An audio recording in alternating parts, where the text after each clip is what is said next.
It's number 4 on George Michael Week 2, sent in by Rowan Mayfair. That is correct. The lovely donor, the lovely viewer, the lovely chatter. Hey. They said, my second favorite song by George Michael. It's a jazzy number that showcases his voice perfectly. The album itself is one of my favorites of his. The album? The album that this song is on. Like you said Albin. Albin is one of my favorites. He's a great guy. All right, spin in the wheel. Let's check it out.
This instrumental is so good.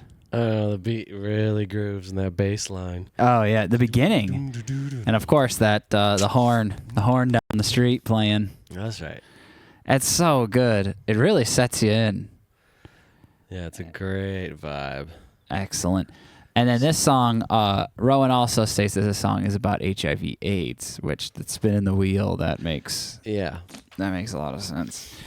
Going out and well, okay, so the intro lyric is 5 a.m. something.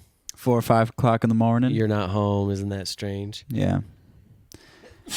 And being concerned about where your partner is and what they've been doing. And in the AIDS crisis, that held a whole nother level than just being unfaithful. Yeah, it was. I mean, yeah, being cheated on sucks, but then getting cheated on and finding out through contracting HIV and being like, why do I have this? Ugh. We were both clean 6 months ago. What's going on? That's a bad day in two people's lives. Yeah. That's like the worst day. Because you found out you were cheated on, and at the time HIV was like lethal. Yeah. Like very lethal. You were going to die for sure. It was a death sentence. It was a death sentence. I mean, all the way up until at least the mid to late 90s in the United States, and I think most of the Western world, it was very lethal. And then things improved in the late 90s. Mm-hmm. But man, that's intense. Spinning the wheel. Oh yeah, they got the spinning the chambers. Yeah, Russian roulette. Yeah. The thing that's really intense about it too is like, obviously AIDS is contracted by a lot of people, but if you're already fighting that fight of trying to find someone like you, if you're in the gay community and things like that, especially in the 1980s, it's already just hard to find someone else. You find someone, and the odds of them having a very a sexually infectious, deadly disease that it just adds a whole you're already dealing with how difficult it could be to find someone in that time period, and you're always dodging.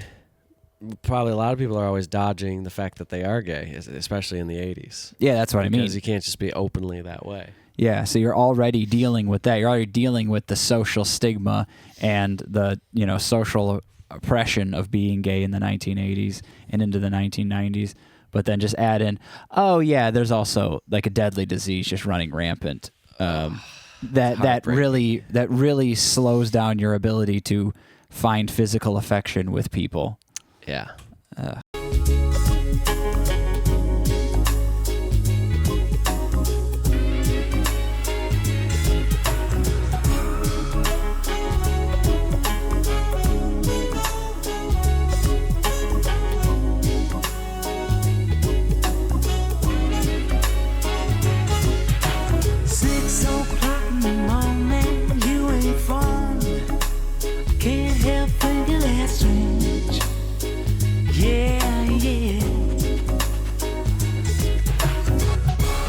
Everybody takes their chances these days.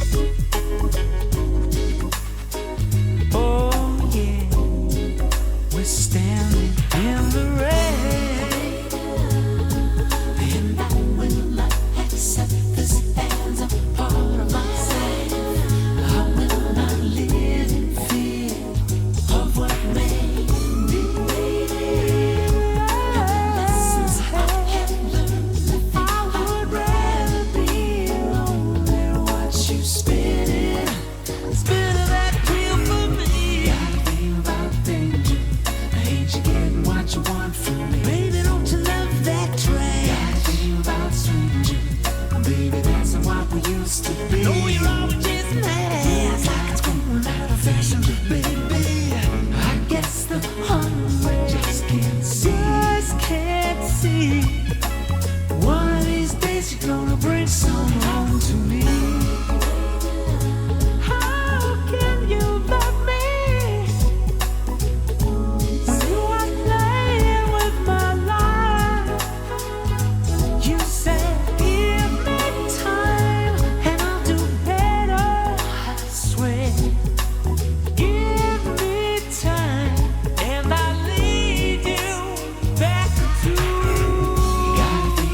Spinning the wheel on my life.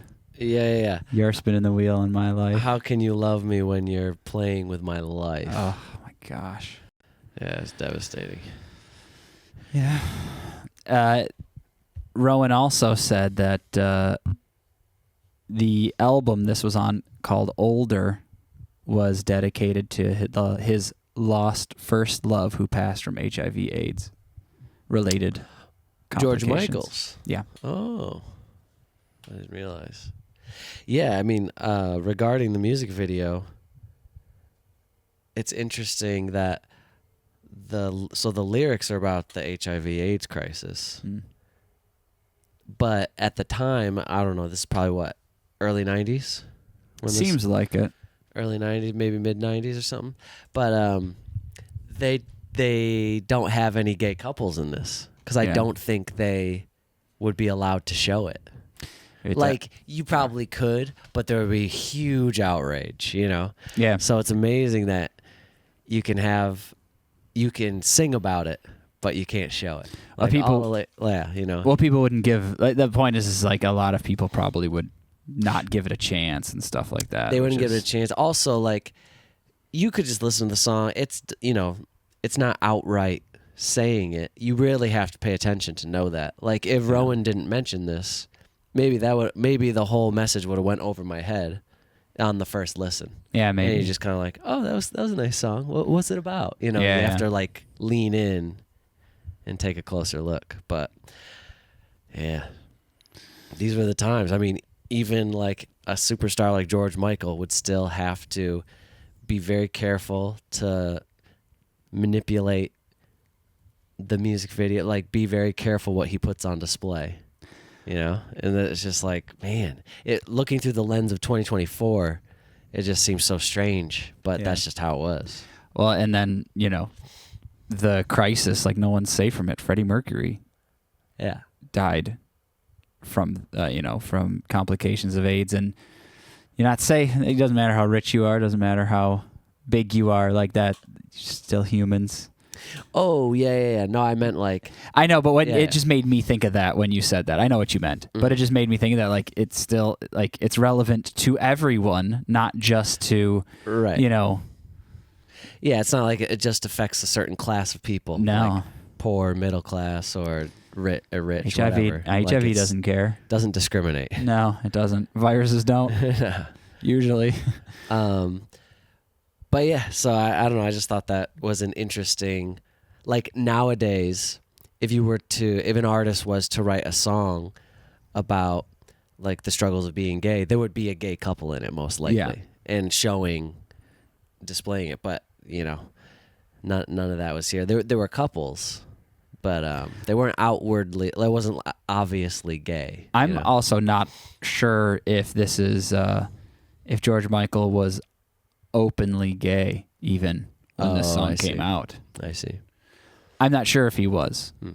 So like that could even be an aspect of it as well. But regarding the music video, Joe, how about this 1920s style? It's so cool. And the dance moves, that one gentleman right from the beginning, his dance moves. Oof. Yes, with the flowers in there. Yeah. Towards the end, this guy in the alleyway. Yeah. I mean, right from the beginning, he's doing some awesome dance moves, some flips, some tricks. And then the lady in the dress was doing some. Those clouds are closing in. I like this woman, too. The crying. Yeah. It's so intense. It is. Yeah, it was a very well-shot music video. It's very beautiful. Yeah. So far, hauntingly, it's kind of haunting. So far, no color. No, I know. No color in this week. I was going to mention that. Both these are black and white videos. Yeah. But this start here? Yeah. Backflips. This?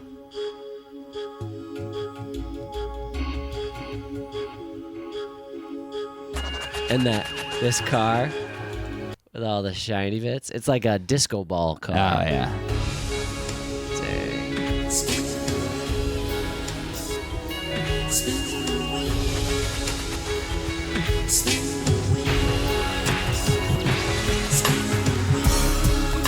You know what this reminds me of? And this came out before. The way that, like, the tension building and then with the beat dropping, it almost reminds me of the Matrix theme song. Which Matrix theme song? Oh, I think it's like similar chords. But it's really, and that's really industrial. This is much more. This is jazzy. This is jazzy. But I think it's the chords are similar, and it makes me feel I got slightly different way. A movie. This intro here specifically, but this song in general, because of the instrumental and the way it sounds and the tension building, you could make an incredible like score song in a movie with this, song for a movie with this song. You could amp it up and juice it up and make it really, really intense. Oh yeah, make it more cinematic. Make it more cinematic, and then be cutting in, his his vocals here and there, the really specific lines. You could do that. It would be amazing in a movie, especially this first 30 seconds. Is what I'm thinking about, just this build up. Because it is pretty cinematic. It is. You could build this tension for another couple minutes.